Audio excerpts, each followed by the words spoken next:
The universe and its countless stars have dazzled man for thousands of years. Few people have seen the breathtaking view from space. Stephanie Wilson is one of them. The NASA astronaut made history by becoming the second African-American woman to travel in space since Dr. Mae Jemison went into orbit in 1992. I spent time with Stephanie at NASA's Johnson Space Center in Houston, Texas, where we talked about her passion for spaceflight, her life on Earth, and how she feels about being a history maker. When I joined NASA in 1996, I joined two other African-American women in that class. So I think of the three of us as the second wave of African-American women that have traveled into space. Unfortunately, though, the numbers are small. I hope that I can help inspire some young African-American women to become astronauts. Stephanie first launched into space aboard the Space Shuttle Discovery in April 2006, and liftoff of Discovery. then again in October 2007. Her next mission is scheduled for April of this year. We'll have a 12-day mission to the International Space Station.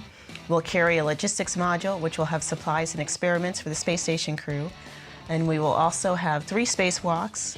After logging more than 28 days in space, it's not riding a rocket that scares her. Actually, my biggest fear is that I'm afraid of bees. When she's not training for her next mission aboard the shuttle Atlantis, I enjoy downhill snow skiing and stamp collecting.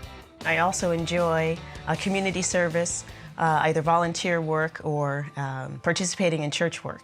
her faith has been a guiding force in her life since she was a teenager in Pittsfield, Massachusetts, a small town 100 miles from Boston. I was very fortunate to have a good friend who witnessed to me, and I accepted Christ through her witness. And I've been striving to have a closer walk with the Lord ever since. I do believe that my faith has played a central role in my career, as well as other areas of my life. I hope that my faith governs the decisions that I make in my life in all areas. So each time you travel in space, I'm pretty sure you have to pack light, but you never forget your Bible. I have been able to bring some family photos and also a small Bible on both of my space flights. Stephanie's fascination with the universe began at the age of 13. Looking at the stars definitely made me feel that there was more than Earth, that there is more than our solar system, and that there is much more to learn about in learning and studying the universe. The Harvard graduate earned a master's in aerospace engineering from the University of Texas before joining NASA's astronaut corps. So what is life like aboard the space shuttle? Stephanie gave me an inside look at Building 9, a key astronaut training facility. This is our training facility. We climbed inside the space shuttle mock-up, a life-sized version of the shuttle. So where do you sleep when you're out in space? Well, we start with our sleeping bags actually launching in this area, but we can sleep anywhere. We can sleep on the ceiling, on the floor, on any of the walls. There's a tiny kitchen, better known as the galley, here in the corner. We have meal ready to eat style meals that we heat up in this convection oven. Now I have to ask you this, but how do you go to the bathroom in space? Oh, good question. Yeah. We Is have, this it over here? This is it over here. It looks somewhat familiar, like what you have in your home. There's a seat, and it works on a vacuum system, and there are loops where you can put your feet to keep yourself seated on the seat. So you won't float away, right? That's right, so you won't float away. Next, Stephanie led me up to the flight deck. And I'm standing where the commander generally sits. It's hard to stand up straight. It is. Sometimes it's good to be short, but sometimes you're not short enough.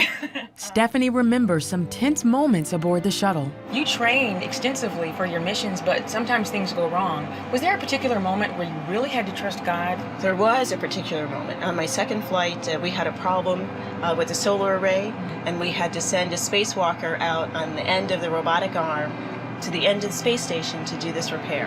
And it was definitely a moment that I was trusting in God.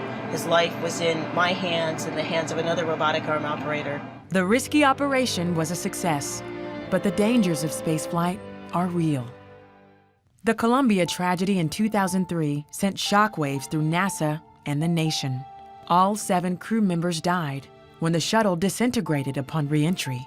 I was close to all of them. I was the lead capsule communicator for that mission, so I was the voice of the mission control team talking to the crew. It was definitely a sad day for NASA and a sad day for the world.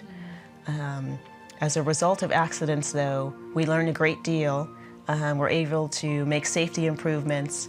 Personally, I handled the Columbia tragedy by making sure that their memories are kept alive. I did what I could to help the families through their losses. And I tried to remember that God is in control, and I might not understand His plan, but He does have one. Despite the risk involved, Stephanie remains committed to space exploration.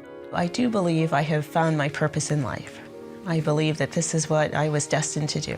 The space program is very important. There are many things that transfer in technology, computers, medical equipment that are a result of the space station that apply to our everyday lives and make our everyday lives better. I do put my trust in God for protection. That helps me to have confidence in all of the things that I do. With so much left to explore, there's no telling how far Stephanie's career will take her. One thing's for sure, the breadth and beauty of the universe remind her what matters most. It makes me feel that God's love is very vast, and it's never ending, and it's unconditional. And I'm very appreciative that He can love me for who I am